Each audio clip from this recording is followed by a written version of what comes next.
सास का कायाकल्प। राधा को अपनी सास से बहुत प्यार था। मम्मी जी, आपकी साड़ी कितनी प्यारी लग रही है। काश मैं भी आपके जैसी साड़ी पहन पाती। अरे बेटा, हमारे जमाने में तो साड़ी ही चलती थी। तू क्या करेगी साड़ी पहनकर?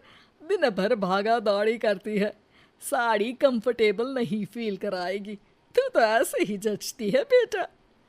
राधा सास को लेकर घूमने जाती, सैर करती और उनसे खूब बातें किया करती थी। एक दिन, अरे राधा और माँ सुनो, अब हम लोगों को बम्बई चलना पड़ेगा। मेरी नई नौकरी वहीं लगी है। अरे वाह माँ, कितना मजा आएगा ना। अरे नहीं नहीं, मैं नहीं जाऊंगी। बड़ा शहर, बड़े लोग, मेरा दिल नहीं लगेगा। अरे माँ, मैं हूं ना आपके साथ। और सारा परिवार बड़े शहर में शिफ्ट हो जाता है। एक दिन, राधा, तू भी अब नौकरी में जाने लगी है। मैं तो बोर हो जाती हूँ। सोच रही हूँ आसपास की औरतों से दोस्ती कर लूँ।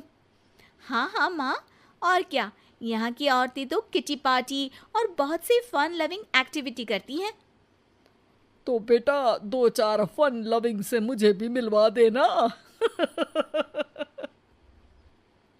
बहू सास के साथ बाहर निकलती है तो देखती है कि सास की उम्र की जो औरतें टहल रही हैं, उनका पहनावा ओढ़ावा सास से बिल्कुल अलग है। लेकिन फिर भी राधा एक औरत को रोकती है। Hello aunty, how are you? Oh great darling. Aunty, हम लोग यहाँ नए शिफ्ट हुए हैं। ये मेरी मम्मी है। क्या ये कल से आप लोगों को ज्वाइन कर सकती हैं? वो औरत सास की तरफ बड़ी ही अजीब नज़रों से देखती है, फिर कहती है, अब ठीक है, कल से भेज देना।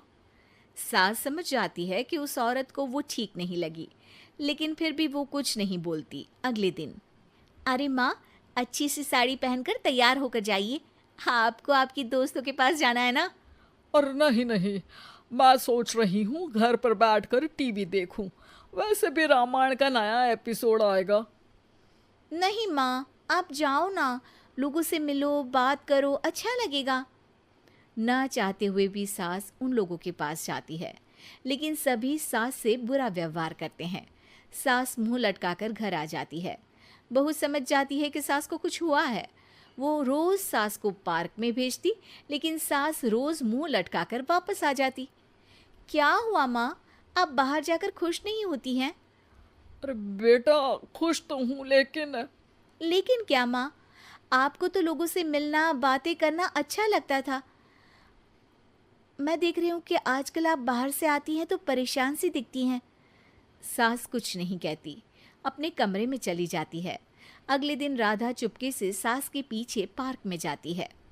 हेलो, कैसे हैं आप लोग? एक औरत मुंह बनाकर साइड हो जाती है। सभी एक दूसरे से बात करती हैं, लेकिन राधा की सास साइड में चुपचाप अकेली बैठी रहती हैं। राधा घर आती है और सास के वापस आने का इंतजार करती है। सास मुंह लटकाकर घर आती है। अरे मम्मी जी, तब से इंतजार कर रही हूँ, जल्दी तैयार हो जाइए, मार्केट जाना है। राधा सास को लेकर बाजार जाती है और उन्हें कुछ मॉडर्न कपड़े दिलाती है। अगले दिन सास उन कपड़ों को पहनकर पार्क में जाती है।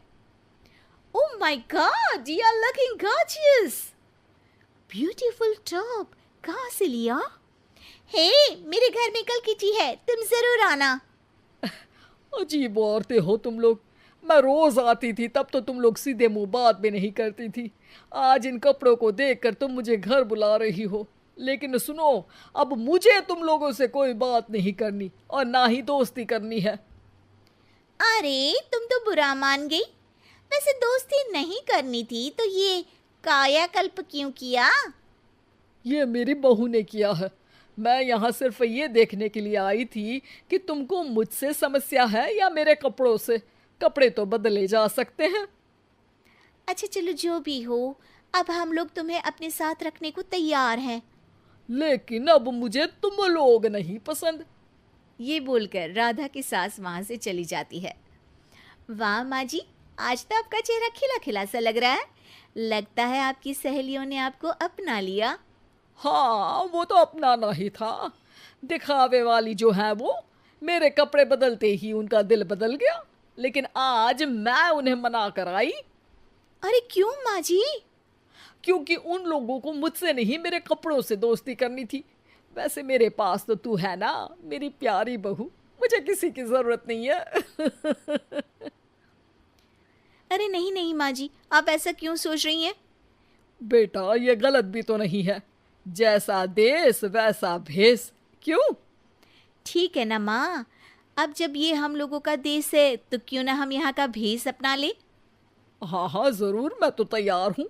समय के साथ खुद को बदलने में कोई बुराई नहीं है, लेकिन कहीं नकल के चक्कर में बंदर ना दिखने लगूं। खैर, बहू लग जाती है सास की काया